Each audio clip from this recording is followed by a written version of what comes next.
Good morning mga kakusinero. Oras ng mag-alas 11, quarter to 11 at ngayon ay ako lang mag-isa at may lulutuin tayo na paborito kong putahe. Kahit anong klaseng putahe, kahit anong klaseng manok ba yan, baboy ba yan. Basta paborito ko to.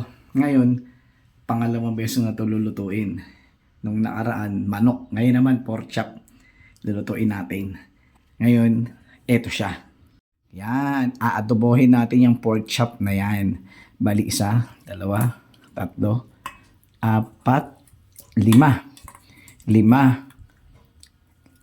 5 pork chop adobohin natin. Budget natin to hanggang 2 araw. 2 araw natin kakainin yan. Nakapagkayak na ako ng bawang at sibuyas. Ngayon, kuha tayo ng marami ako ditong stock. Kaya ito, isang ganito, isa lang. Ako lang mag-isa eh. Tapos laurel. Ito, may laurel na. Dito kasi wala mabibili rito sa Pampanga. Dito sa area ko ng laurel. Hindi uso. Yan. Bawang at laurel na lang yan. Tig-isa lang. Ako lang naman mag-isa. Ngayon, pakukuluan natin yun. Lalagyan natin ng tubig, pakukuluan natin. Hindi ko na igigisa yan. Para lumambot, pakuluan natin. Tapos saka, siyempre konting tubig lagay natin. Pag lumambot na, saka natin bubuhusan ng mga sangkap.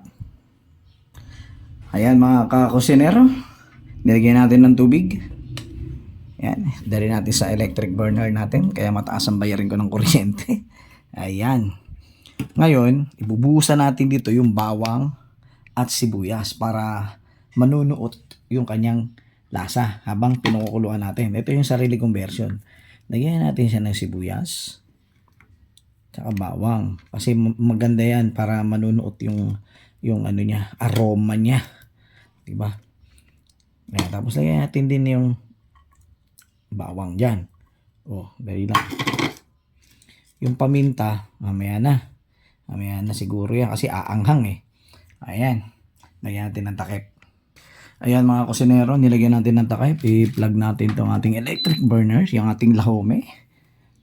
Yung aking lahome. Ngayon, hot pot.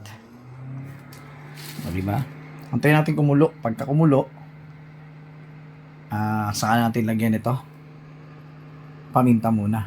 Diba? Pag malambot na, saka natin lagyan ng toyo, suka, at saka magic sarap, konting magic sarap, saka asukal. Diba? Para matamis yung aking adobo. Ayan mga kakusinero, buksan natin at parang nagrarambulan na sila sa loob ng kasirola. Oh, diba? Tama ako. Pero palagay ko hindi pa malambot to. Pero pwede na yan. Ngayon, lagyan natin siya ng toyo. Lagyan na rin natin siya ng tsuka. Siyempre, ang aking gustong gusto, ang paminta. Pamintang durog na po yun nilagay natin kasi ayoko ng buo. Tapos, ang dahon ng laurel. Pagsama-samahin na natin para hindi sila mag-away-away, no? Tapos, syempre, ang ating secret recipe. Ang magic. Okay, pwede na yan. Huwag natin masyadong damihan kasi hindi maganda pag marami. Kaya ngayon, takpan natin ulit. Tapos mamaya, pag okay na at humahalimuyak na siya, saka ako lalagyan ng konting sugar. Okay? Mga kakusinero, at ang bango na niya, amoy adobo na. At lagyan din ng sugar.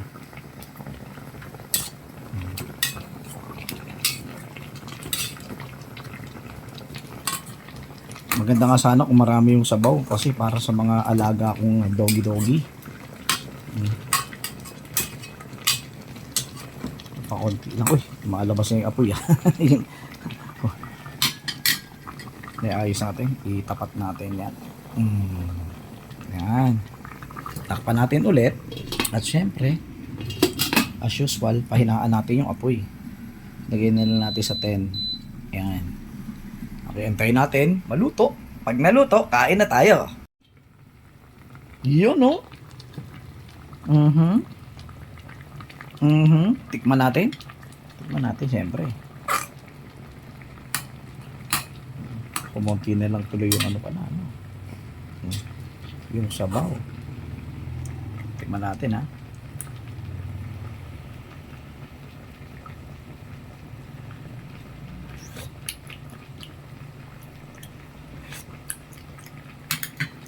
Sarap.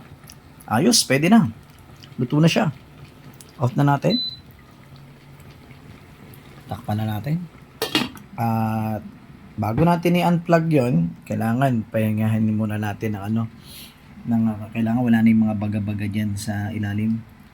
Mga ilang minutes lang naman, kahit mga 3 minutes lang or 2 minutes, pwede na. Bago bunutin. Okay na, may pang-ulam na tayo. Pang tanghalian, hapunan, tapos kinabukasan ng tanghalian at saka hapunan. Di ba?